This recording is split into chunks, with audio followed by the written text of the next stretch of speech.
हे friends, welcome once again. काफी लोग एक ही बात मुझसे पूछ रहे थे कि अगर हमें किसी को कांटेक्ट करना है, किसी के पास अगर कॉपीराइट्स है, अगर उनसे उनकी कॉपीराइटेड कंटेंट का अगर परमिशन लेना है तो वो कैसे करें। सोचो अगर कोई बड़ा कंपनी है, क्या वो हमारी क्वेरीज को रिस्पॉन्ड करेंगे। इस टाइप की काफी सारे क्वेश्चंस मेरे ड्रीम शॉट के एक वीडियो के कमेंट सेक्शन में आ रहा था। उसके बारे में बोलने से पहले मैं आपको एक ब्रीफ दे देता हूँ कि कॉपीराइट का क्या फंडा है। देखो, कॉपीराइटेड मटेरियल जो होता है वो किसी और का होता है, कोई और उसका ओनर होता है। हम सिर्फ दो तरीके से उसको यूज कर सकते हैं। एक, फेयर यूज के बारे में अच्छे से जानने के लिए यहाँ पे भी एक वीडियो है, प्लस वो लिंक डिस्क्रिप्शन में भी है।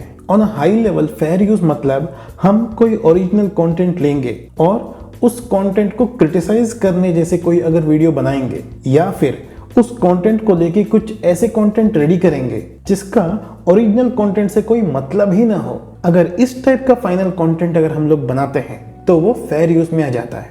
अभी ऐसे करने के लिए आपके पास कोई टैलेंट तो होना चाहिए, मतलब एक क्रिटिसाइज करने वाला टैलेंट। बेसिकली आपको बात करना है उसके बारे में, या फिर आपका ऐसे टैलेंट होना चाहिए कि अलग अलग ऐसे कंटेंट्स को लेके अपना एक नया कंटेंट क्रिएट करो। अगर फेयर यूज नहीं हो सकता तो एक ही तरीका बच जाता है, परमिशन पूछना। ऑलवेज रिमेंबर, क्रेडिट्स देना कोई सॉल्यूशन नहीं है। परमिशन के बाद क्रेडिट देना वो अलग बात है, लेकिन परमिशन आपको पूछना ही पड़ेगा। सबसे पहले उस कंटेंट के ऑथर के बारे में आपको जानना बहुत जरूरी है। आप अगर ब्लैंक होके बैठ जाएंगे कि मैं किससे पूछूं, तो फिर आपको कुछ नहीं मिलने वाला। उस सॉन्ग के बारे में जानने की कोशिश करो। अगर उस सिंगर के पास ही वो राइट्स है या फिर कोई म्यूजिक कंपनी के पास वो राइट्स है, वो राइट का ओनर क्या कोई कंपनी है या कोई इंडिविजुअल है, इसके बारे में आपको स्टडी करना पड़ेगा। एक बार आपको पता चल जाएगा कि आपको किसको कांटेक्ट करना है, उसके बाद आता है सबसे इंपॉर्टेंट बात, कैसे कांटेक्ट करना है, ये बात की बात है। लेकिन हमें इस वक्त ये सोचना पड़ेगा कि अगर मैं कांटेक्ट करूं, अगर मैं सही तरीके से कांटेक्ट करूं, मेरा इमेज या मेरा क्रेडिबिलिटी ऐसे होना चाहिए कि वो इंसान मेरे ऊपर भरोसा रख के वो पर्टिकुलर कंटेंट मुझे दे। This is very very important. अगर हम लोग बड़े बड़े म्यूजिक कंपनीज के बारे में बात करते हैं, हो सकता है कि वो टी सीरीज हो, जी म्यूजिक हो, यशराज म्यूजिक हो, कुछ भी हो, ये पॉसिबिलिटी है कि हम जैसे लोग उनको कांटेक्ट करने की कोशिश करें और वो रेस्पॉन्ड भी ना करें। हो सकता है कि बहुत बड़े बड़े यूट्यूबर्स अगर ट्विटर के थ्रू या फेसबुक पेज के थ्रू उनको कांटेक्ट करने की अगर कोशिश करते हैं तो उनका प्रोफाइल देख के उनको लगे कि हाँ, इनको हम लोग रेस्पॉन्ड करेंगे क्योंकि ये लोग एक टाइप का सेलिब्रिटी है। हो सकता है कि हम जैसे लोगों को वो इग्नोर करते। लेकिन आपको ये जानना बहुत जरूरी है कि इंडिया में सारे जो म्यूजिक है वो सिर्फ बड़े बड़े कंपनीज के पास नहीं है, छोटे छोटे कंपनीज और इंडिविजुअल्स के पास भी म्यूजिक राइट्स होते हैं। हम लोग अच्छे से अगर सर्च करेंगे, विल फिगर आउट कि काफी सारे जो म्यूजिक है वो छोटे छोटे ग्रुप्स, कुछ बैंड्स के पास, कुछ इंडिविजुअल्स के पास, कुछ छोटे छोटे कंपनीज के पास भी होते हैं। अगर हमें इन जैसे लोगों को कांटेक्ट करना है, इन जैसे कंपनीज को कांटेक्ट करना है, तो हमारे भी एक इमेज होनी चाहिए। मोस्ट ऑफ द म्यूजिक और वीडियो कंटेंट ओनर्स जो है, जो इंडिविजुअल्स हैं, उनको बस इतना ही मतलब है कि आप एक ईमेल लिखे उनको, उनसे परमिशन पूछे, वो ईमेल काफी अच्छे से लिखा हुआ हो। आप अगर उनका कंटेंट यूज करना चाहते हैं तो ऑब्वियसली आपको उनका कंटेंट अच्छा लगा है, ये तो ऑब्वियस सी बात है। लेकिन उसके बावजूद जब आप ईमेल लिखोगे, you have to write about this. Original content owner को वो अच्छा लगेगा, उसके टैलेंट को अप्रिशिएट करो। ये सब लिखने के बाद आप परमिशन पूछो कि क्या आप उनके गाने को यूज कर सकते हो या नहीं।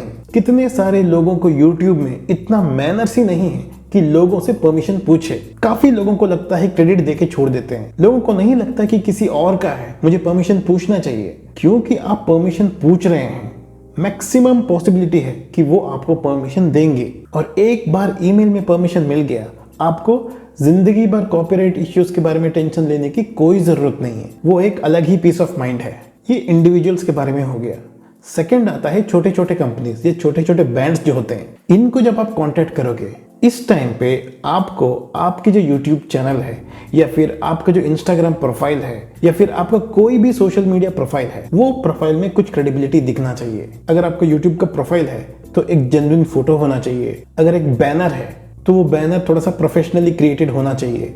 अगर कुछ वीडियोस है, अगर वो ओनर आके आपके यूट्यूब चैनल को देखेंगे तो ऐसे नहीं लगना चाहिए कि किसी का परमिशन के बिना काफी सारे सॉन्ग्स यूज किया हुआ है। जो आप टाइटल्स डालोगे, जो थंबनेल्स आप डालोगे, जो आप डिस्क्रिप्शन में लिखोगे, हर चीज का प्रोफेशनलिज्म जिस सोफिस्टिकेटेड तरीके से बनाया हुआ है वो सब देखा जाएगा। अगर मैं एक ओरिजिनल कंटेंट क्रिएटर होता तो मैं ये सब कुछ देखता। अगर आपका एक स्पेसिफिक डोमेन का ईमेल है then obviously it will look professional. लेकिन मान लो अगर आपका जीमेल भी है, वो भी एक प्रोफेशनल जीमेल की तरह साउंड करना चाहिए। ऐसे नहीं होना चाहिए कि dude 007, cool dude 1995, इस टाइप का जीमेल अच्छा नहीं लगता है। चाहिए तो प्रोफेशनल तरीके से एक अलग जीमेल आईडी क्रिएट करो। जब आप परमिशन पूछोगे वो ईमेल देख के, वो ईमेल पढ़ के एवं ही कोई परमिशन नहीं दे देगा। अगर वो थोड़ा सा ढंग का ब्रांड है तो in most of the cases अगर उनको डिनाई करना है तो वो आपको रेस्पॉन्ड ही नहीं करेंगे। अगर उनको आपका यूट्यूब चैनल देखने को मिला, भले ही वो बहुत बड़ा यूट्यूब चैनल ना हो,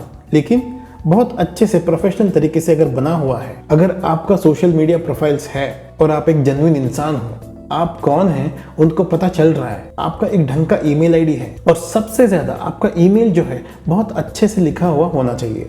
ईमेल कैसे लिखा जाता है पूरा यूट्यूब में आपको कंटेंट मिल जाएगा। उसके ऊपर ब्लॉग्स भी होंगे, सब्जेक्ट कैसे लिखना है, कैसे शुरू करना है, कैसे एंड करना है, हर चीज लिखा हुआ होगा। आपको बस कंटेंट और थोड़ा सा नाम चेंज करना होगा, उतना ज्यादा हेल्प आपको इंटरनेट से मिल जाएगा। बहुत प्रोफेशनल तरीके से अगर आप अपना रिक्वेस्ट उस ओरिजिनल कंटेंट क्रिएटर के सामने डालोगे, it's very likely the response will be positive. ये सारी चीजें आपको इनकॉर्पोरेट करना है। ये कोई गारंटीड मेथड नहीं है, लेकिन ये मेरा यूज किया हुआ है and in most of the cases I got a response. कभी कभी कुछ लोगों को एक छोटा सा अमाउंट चाहिए था, कुछ लोग चाहते थे कि उनका नाम जो है वो टाइटल में आए, अलग अलग तरीके का रिक्वेस्ट भी हो सकता है। लेकिन अगर छोटा सा कंपनी है या फिर एक छोटा सा बैंड है या इंडिविजुअल है, कुछ कंडीशंस होगा या फिर एक स्पेसिफिक फॉर्मेट में क्रेडिट्स एक्सपेक्ट करेंगे। आप किस तरीके से ईमेल लिखते हो, अपने आप को किस तरीके से प्रेजेंट करते हो, आपका लक, ओनर का मूड, ये सब बहुत डिपेंड करता है। अगर आप ऐसे किसी के साथ परमिशन पूछने वाले हो तो I wish you good luck.